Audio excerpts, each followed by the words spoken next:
also a good idea when you're doing something like this, if you can go and buy some of these bolts. Last time I did this, I needed to replace 2 of them. And, you know, when the dealership is closed, you can't get these anywhere. It really sucks. If you can look on the new piece, it's probably really hard to see with the camera, but this is tapered in. So when you bolt it on, it squishes it into place.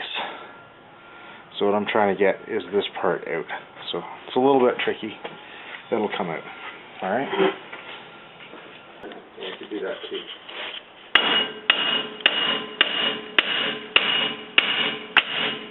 Oh, there we go. There we go. Ta-da. Just in case you were wondering, it's probably a good idea to wear safety glasses here if you're beating something to death with a hammer. Okay, so it's rusted in place. Right? So what you want to do before you put your new bearing on, I'll push this out of the way. You want to clean this up a little bit. And what I'm going to do with it is I'm going to put a little bit of high temperature grease on it, just to help put the new one in place easily, and so that it doesn't rust as much. I probably did that the last time too, but I'm going to do it again. And then I'm going to blow it all off with the air compressor to make sure all this is clean. Then I'm going to put some grease on that. Alright.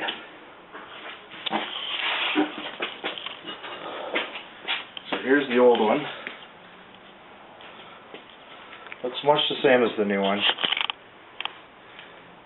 It's really hard to tell when you touch it, but somebody who knows what they're looking for, you can actually tell that that's a bad bearing. You can actually hear it and feel it. It's just the slightest movement, but when you've got, you know, 3,000 pounds, it's a big deal. Before I put this back together, I'm going to do a couple of things. Now, chances are they want to use thread locker on these. As you can see from when I took them out, they're, you know, they're kind of rusty and stuff. The rust is going to hold them in place. So what I'm going to do is I'm going to put a little bit of anti-seize compound on them, because if you can't get them out, you have to take off this whole assembly and replace that.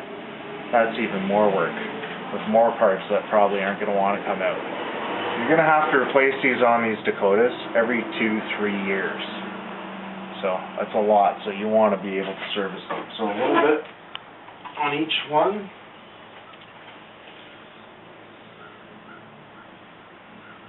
Okay. A little bit on these threads here, so you can get the nut off. And then a little bit of high temperature grease, wheel bearing grease, or just scrape grease, or some of the other stuff.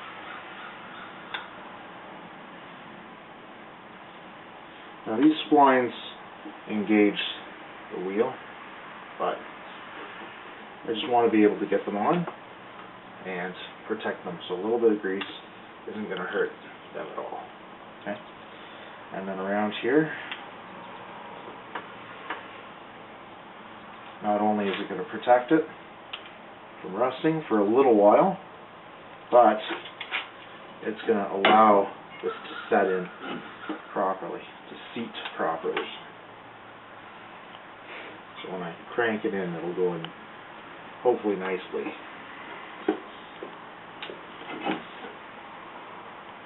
Okay.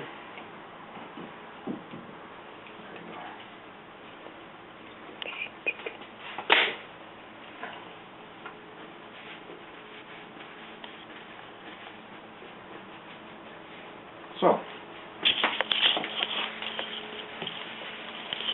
we got our new bearing.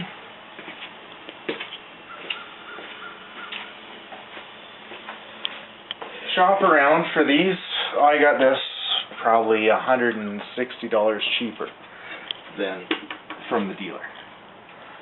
Okay, so some of you guys in the States, I don't know why American prices are so good for parts, but you can get this probably for like $50. I spent $100 on it.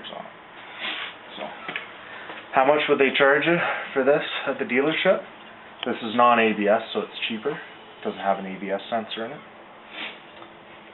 But something like this at the dealer, like I said, just for the part was $260. Okay, to install it and stuff. They probably want about $500 in total. Okay, and I'm doing it at home for $100. So this is why you work at home. Save yourself $400. When's the last time you earned $400 in one day?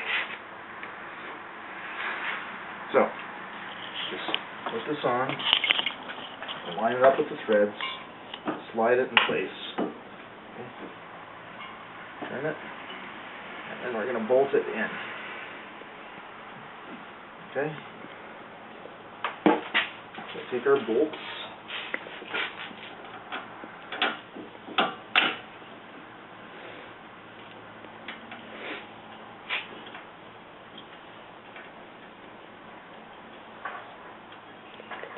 And start it if you can.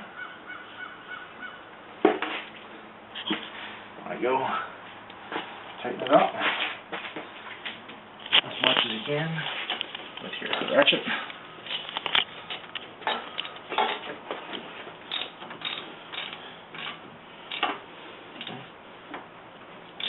Okay, it pulls it back into place. Okay. Now, the proper step is when you put this on, you torque it to the proper torque specs. My proper torque spec is tight. Whoops, that's loose.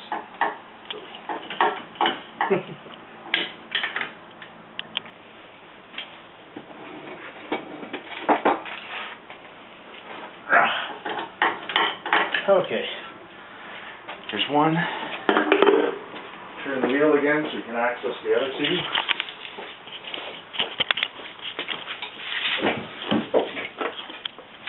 Hey Ralph, can you throw me the keys clear over the radio? Or the toolbox?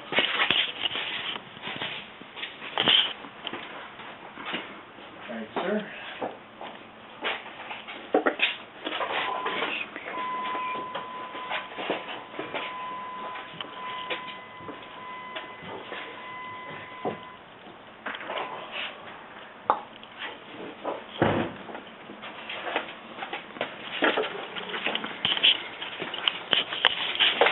Okay, now we have access to these.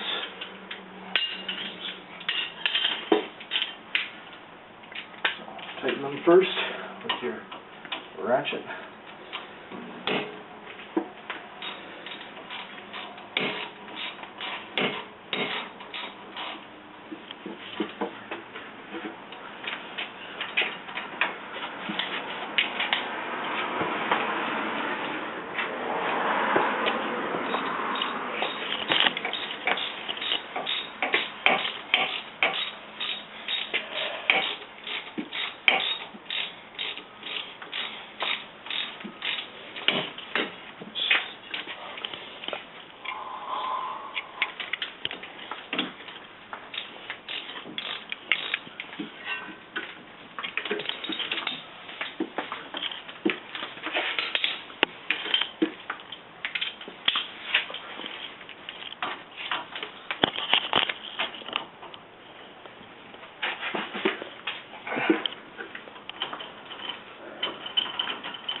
So there you go.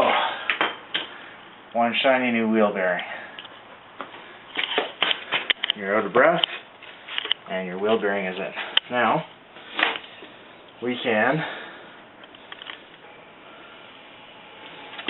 put that bolt on for the nut.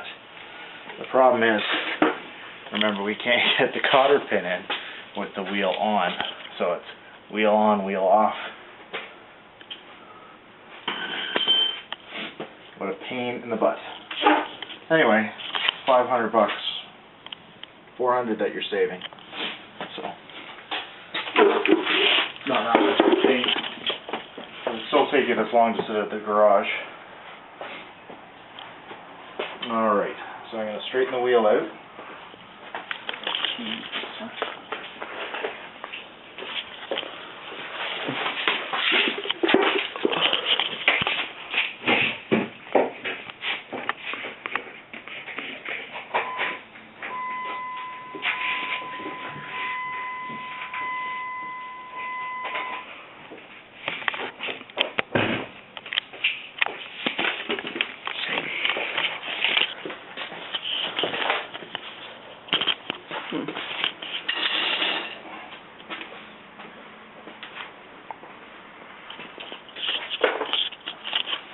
And then we will briefly put the wheel on.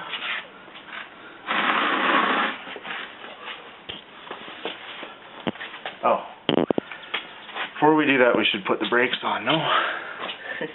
Let's put the brakes back on. That's an important part of your truck, eh? Brakes.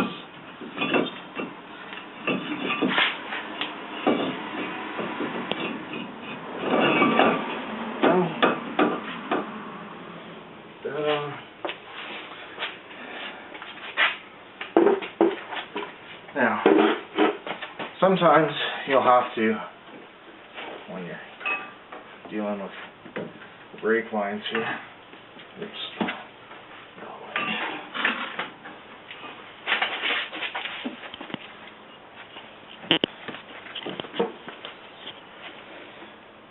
Sometimes you may have to squeeze that piston back in. I think we're going to make it back on here, alright? Alright, there we go.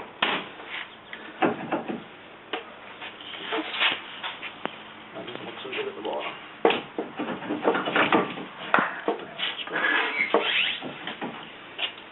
Okay.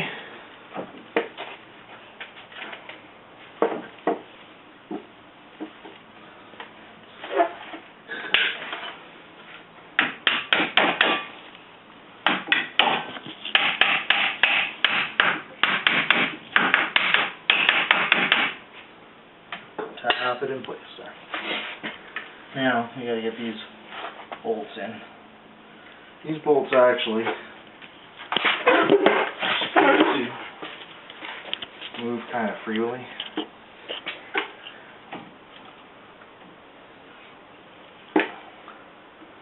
So before we get those in, we should lubricate them.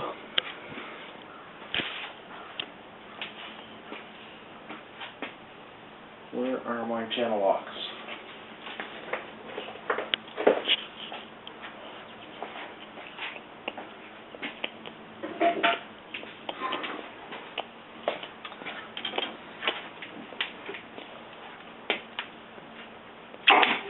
Okay.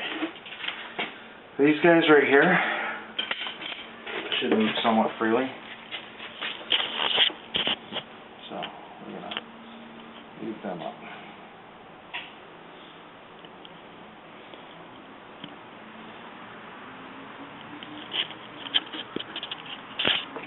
Put them back in the boot.